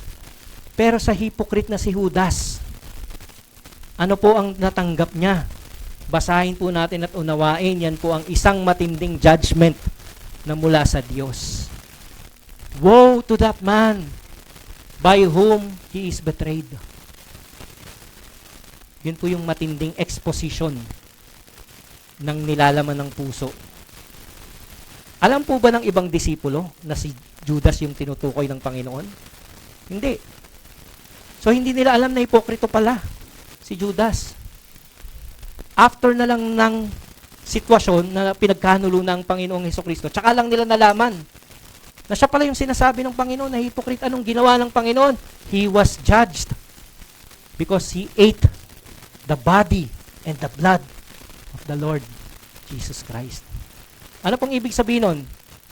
Nakikisama siya, pero hindi pala siya tunay na kabilang sa katawan ng ating Panginoong Hesukristo. Pwede pala yon. Si Judas nakatanggap ng miracles yan. Nakapagpalayas din daw ng mga diablo yan. No? Pinalayas niya rin yung mga demonyo. Kasama siya dun sa mga pinahayo ng Panginoon at nagpalayas sila ng demonyo. Bakit? Sinabi niya kasi, Satan, let's go. Hindi. Kidding aside. Kidding aside, no? Niyaya niya pala. Samahan mo ko. Hindi. Kidding aside, no? Nakatanggap din siya ng miracle, signs and wonders. But yet, anong sabi? He is a hypocrite. Woe to that man whom he is betrayed. So the gospel, tandaan po natin to, no? The word of God, the gospel, is common both to the converted and the unconverted. Pwedeng tumanggap ng gospel ang converted at saka yung unconverted. No? It is preached to those who are converted that they may be confirmed thereby, and to the unconverted that they may be converted to faith.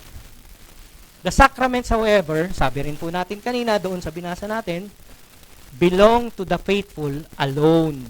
Tandaan po natin, mga kapatid, na utos ni Yahweh sa kanyang mga hinirang, nakainin ang Passover lamb ng may kasamang unleavened bread.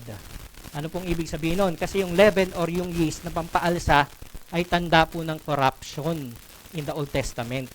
Kaya nga ang ating Panginoong Hesukristo, winarningan din niya yung kanyang mga apostol, sabi niya, beware of the leaven of the, beware of the yeast of the Pharisees. Ingatan ninyo yung pampaalsa nitong mga to, kasi pampaalsa lang talaga yun, wala nang iba. Kundi corruption lang ang idudulot niyan sa inyo. No?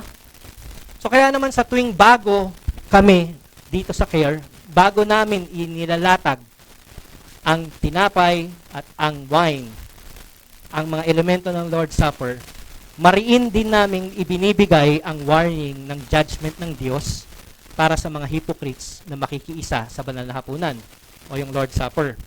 Dahil kagaya din po ng ibang mga disipulo ni Kristo Jesus, hindi nila alam kung sino yung hypocrites. Kami rin hindi namin alam. Pwede kami magturo, kaya lang judgmental naman ang dating namin noon. So hindi po appropriate sa amin na sabihin na, oh, wag kang magtitake dahil ano ka, unless na lang hayagan, mamaya sabihin natin, no, unless hayagan yung kanyang pamumuhay na sablay talaga, may ebidensya talaga. Pero kung walang ebidensya, kagaya ni Judas, hindi alam nung iba na yung pala yung kanyang purpose talaga, pagkanulo ang ating Panginoong Hesukristo. Hindi rin alam ng ibang disipulo. Na? So ito po yung katotohanan. Hindi namin alam ang nilalaman ng puso at kaisipan ninyo kung totoo ba talaga ang inyong pananampalataya kay Kristo, pero wala pong nalilingid sa ating Panginoon. So yung judgment ng Diyos remains. Kasi alam niya at kilala niya kung sino yung totoo at kung sino yung hypocrite. At ayaw po namin na matulad kayo kay Judas. Who does not pray? No? Tandaan po ninyo na, no? So question and answer. 82. Ano yung sabi sa 82? Should those be admitted to the Lord's Supper who show by what they profess and how they live that they are unbelieving and ungodly?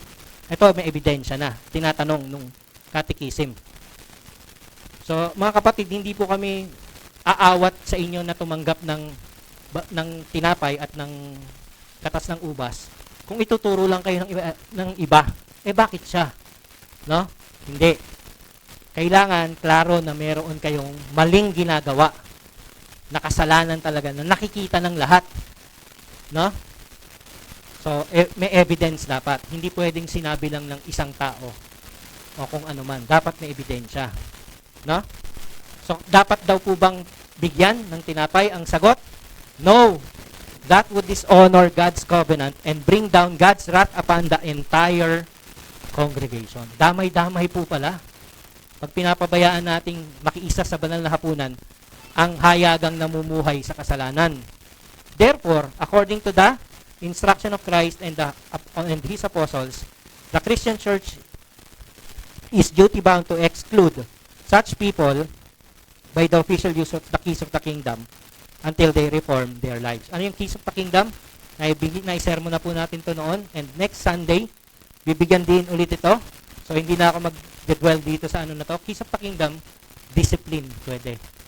Kasama po doon yung discipline. No? So, malaki po ang responsibility ng mga pastors and elders ng church pagdating po sa administration ng Sacrament of the Lord's Supper. Bakit? Dahil kailangan din po naming ingatan maging yung ibang members of the church. Kasi kung papabayaan namin na manatili, maki-join sa banal na hapunan ang namumuhay ng may kasalanan, hayagan na namumuhay ng may kasalanan, unrepentant, no? Ibig sabihin, ayaw talagang makinig, ayaw magbago, ayaw magsisi sa kanyang kasalanan, ang ibig sabihin po ng unrepentant is tinatanggihan mo yung grace ng Diyos. Tinatanggihan mo yung offer niya ng forgiveness sa'yo. Tinatanggihan mo yung bigay niyang kaligtasan. At higit sa lahat, iniimbita mo ang puot ng Diyos sa buhay mo. Imaginein mo, kung tamaan ka ng kidlat ngayon, dinamay mo pa kami. Di ba? Ganun lang po yun. Kaya kailangan na din ingatan ang iba pang member ng simbahan. Gets po ba ninyo? So, again, yung mga hypocrites na hindi hayagan, nakakalusot po yun, kagaya ni Judas. Pero again, may judgment pa rin. Gets nyo po? Pero yung mga hayagan na hindi nagre-repent sa kanilang kasalanan, unbelieving and ungodly living, yun talagang hayagan mo rin dapat natanggihan. Kasi, makaka-imbita pa po yun ng iba. Pwede naman pala eh. Bakit pa ako magre-repent sa aking kasalanan? Pwede naman pala. No? So, yun po yung leaven of the hypocrisy. Yung yeast, umaalsa yung hypocrisy sa buhay ng mga tao. Again, sabi po ng katuruan ng banal na kasulatan, ang sino man daw po ang tumangging magrepent sa kasalanan ay tumatanggi din sa pananampalataya kay Kristo Jesus. Hindi daw po dapat maging kabahagi ng local na simbahan ang sino man tumatanggi sa pananampalataya kay Kristo. At dahil hindi nga po member, tinatanggihan yung repentance at saka yung acceptance in the body of Christ, no? Therefore, hindi din dapat tumanggap ng sacrament of the body of Christ. No? Yung sacrament of the Lord's Supper. Tandaan po natin mga kapatid, the chief use of the Lord's Supper is that Christ may declare to us that He died for us and feeds us with His body and blood unto everlasting life, that He may, by this declaration, establish and increase our faith, and so by consequence, this spiritual food in us that sustains us. Nagiging spiritual food. Spiritual food po natin ito that sustains us for eternity. The Holy Spirit employs this symbol in the right use of the Lord's Supper as a means for the purpose of stirring up our faith, by which He more and more dwells in us, inserts us into Christ, and brings it to pass that we are justified through Him and draw from Him everlasting life. So yung distribution daw po ng bread and wine signifies the death of Christ to be laid to our account. Yung imputation ng account ng kamatayan ng Panginoon, no? To be laid to our account for the remission of sins and our engrafting into Christ so as to be made members of the body of Christ. No? And also, the Lord's Supper testifies that we are to be perpetually, ibig sabihin continually, nourished by Christ, dwelling in us, and that the covenant once entered into between God and us shall ever be ratified in regard to us, so that we shall forever remain united with the church and the body of Christ. No? Brethren, sabi ng 1 Corinthians, for Christ, our Passover, also has been sacrificed. Therefore, let's celebrate the feast, not with old leaven, without hypocrisy. Lumapit tayo. May kahinaan? Yes. Repent. Ilatag mo yung kasalanan mo sa harapan ng Diyos. No? Examine yourself. Paano mo i-examine yung sarili? If you are in Christ. Hindi yung i-examine mo yung sarili mo na magaling ba ako kaya pwede akong kumain ng tinapay? Hindi. Dahil hindi ka magaling, kapatid. May sakit ka. No? Kaya nga sabi ng Panginoon, by His wounds, you are healed. Amen po ba? No? Therefore, let's celebrate the feast, not with old leaven, nor with the leaven of malice and wickedness, but with the unleavened bread of sincerity and truth. Aminin natin yung kahinaan natin. Ilatag natin sa harapan ng Diyos, and let's ask forgiveness. And the Lord is faithful. Sabi niya, He died once for all.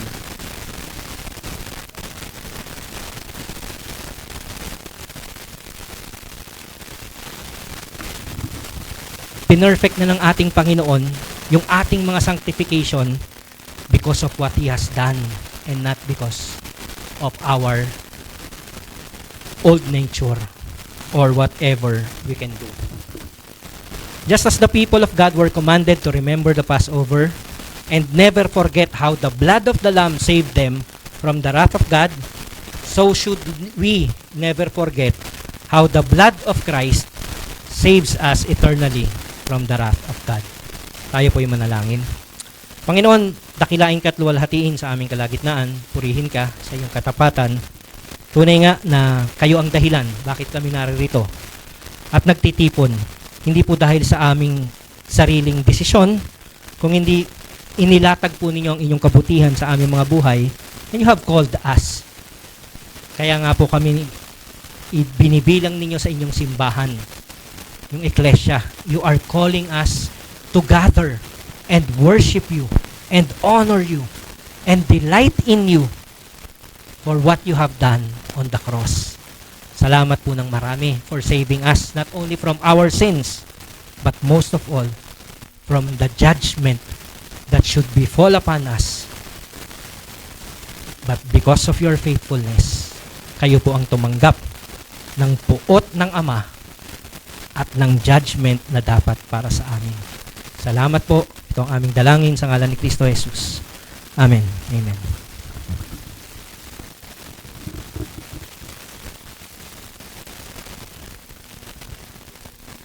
Thank you, Pastor Nick, for the Word of God.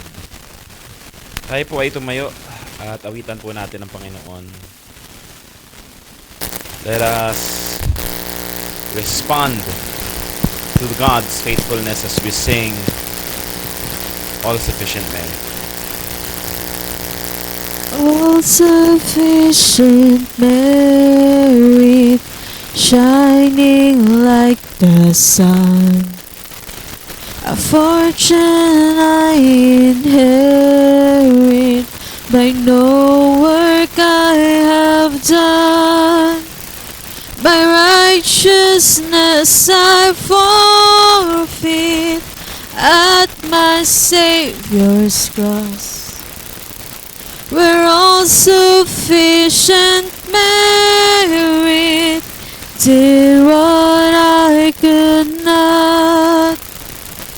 In love He condescended, eternal now in time. A life without a blemish, the Maker made to die. The law could never save us, our lawlessness had won, until the pure and spotless Lamb had finally come. It is done. It is finished. No more denial. Paid in full. All sufficient. Therein now my own. I lay down my garments and the empty boast. Good works now corrupted by the sinful host. I'm dressed in my Lord Jesus, a crimson robe made white. No more fear of judgment, His righteousness is mine. It is done, it is finished, no more denial. Paid in full, all sufficient, merit now my own. All sufficient merit, firm in life and death. The joy of my salvation shall be my final breath. When I stand accepted before the throne of, I gaze upon my Jesus and thank Him for the cross. It is done, it is finished, no more denial. Paid in full, all sufficient, merit now my own. It is done, it is finished, no more denial. Paid in full, all sufficient, merit now my own. Sige po, makakapo na yung bawat isa sa atin. And as we have sung the song All Sufficient Merit, we are reminded that all the glory belongs to the Lord, and all our worthiness to partake of the Lord's table is not on our own, but on the finished work of Christ Jesus. Brothers and sisters, isa sa napansin namin is that when we said na if hindi ka member ng CARE, marami sa inyo ang hindi pa nag-partake ng Lord's Supper. But what we mean, lahat tayo ngayon, member pa rin ng CARE. If you are old-time members kayo ng CARE. Hindi lang nag-renew pa yung iba sa inyo. Pero until now, pwede pa rin tayo mag-partake ng Lord's Supper kasi ito naman yung local church ninyo. But we are encouraging you to renew your membership vows so that you will also be parang maging malinaw din sa inyo bakit ba natin to ginagawa, lahat ng ginagawa natin dito sa simbahan na ito. So, if you know that you are a sinner and you are in need of Christ and you believe in the finished work of Christ, this Lord's meal is for you. Kahit na hindi ka pa nagre-renew ng vow now, may question lang if kung wala kang plano mag-renew. That is something na kailangan nating idulog sa Lord. Bakit? But this Lord's Supper, kagaya ng sermon na nadinig natin, is for us so that we will be affirmed and confirmed in our faith that indeed the blood and the body of our Lord Jesus Christ is for you. Magkaroon po tayo ng sandaling katahimikan as we examine ourselves. Pag ina-examine natin yung selves natin, let us examine if we trust na talagang the Lord has died for me and my weaknesses. Kasi po merong warning sa passage sa 1 Corinthians 11:27. Whoever therefore eats of the bread or drinks the cup of the Lord in an unworthy manner will be guilty concerning the body and the blood of the Lord. Let a person examine himself then, and so eat of the bread and drink of the cup. For anyone who eats and drinks without discerning the body eats and drinks judgment on himself. Let us use this time, brothers and sisters, to examine ourselves, to see every sin na meron tayo in our life, and then pour it out to Christ and trust the finished work of Christ for our salvation and sanctification. Tayo po ay manalangin.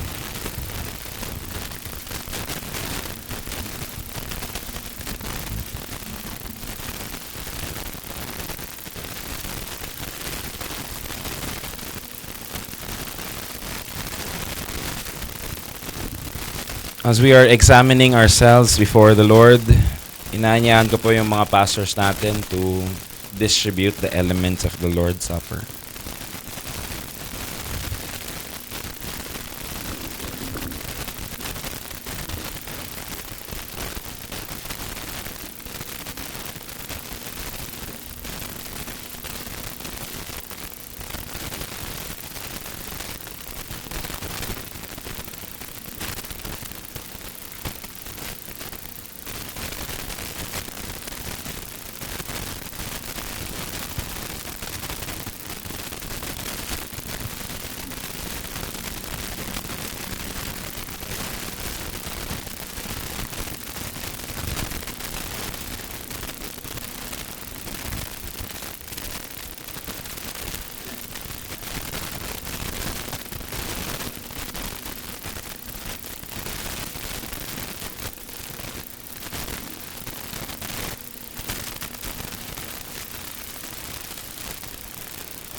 Sige po, tayo po ay manalangin. Lord, we thank you for the elements of the Lord's Supper that you have instituted for us, that you have designed so that our faith in Christ will be confirmed.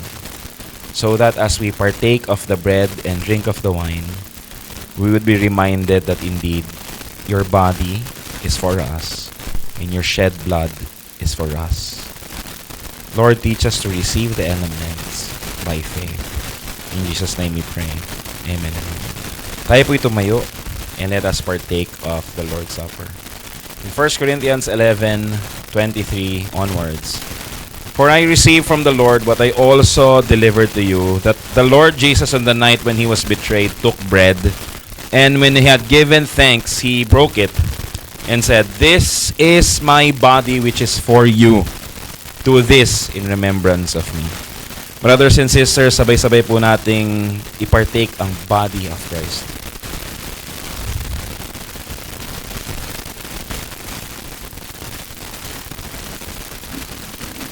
In the same way also, he took the cup after supper, saying, "This cup is the new covenant in my blood.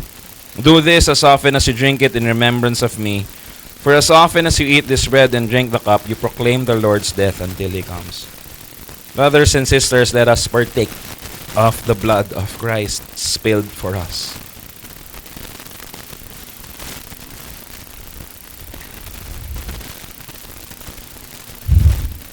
Let us have a moment of silence and just thank the Lord for everything that He has given to us.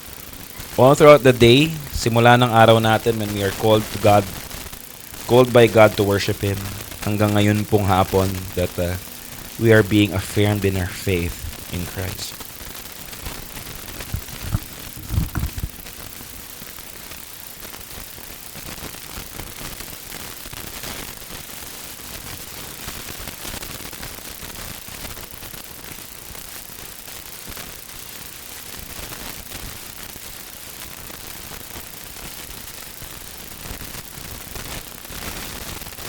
Lord, we thank you for your faithfulness.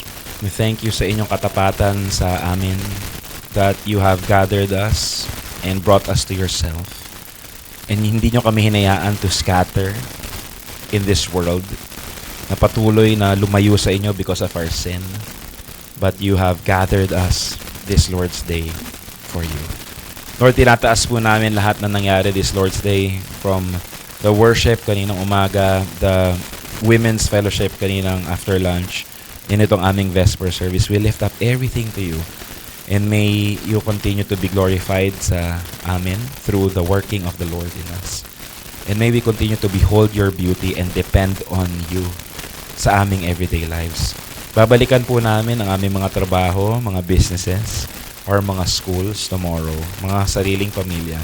I pray that the love of Christ ay mabaon namin all throughout the week, and that we would respond to the temptations of this world as someone who is loved by you, as someone who is rescued from darkness to light, and as someone who is being affirmed in faith. O Lord, teach us to find our satisfaction in you alone, and may we declare to the world that we belong to you, and you are faithful to protect us and to guide us, even in this fallen world. Until you come back, and you have called us to be with you, may we live our lives with thanksgiving and faithfulness and dependence. Maraming salamat po, O Lord. In Jesus' name we pray. Amen and amen. Let us sing to the Lord. Praise God from whom all blessings flow. Praise Him, all creatures here below. Praise Him above, ye heavenly hosts. Praise Father, Son, and Holy Ghost. Amen. Now to Him who is able to do far more abundantly than all that we ask or think, according to the power at work within us, to Him be the glory in the church and in Christ Jesus throughout all generations, forever and ever. And everybody say, Amen and Amen. God bless po sa bawat isa sa atin.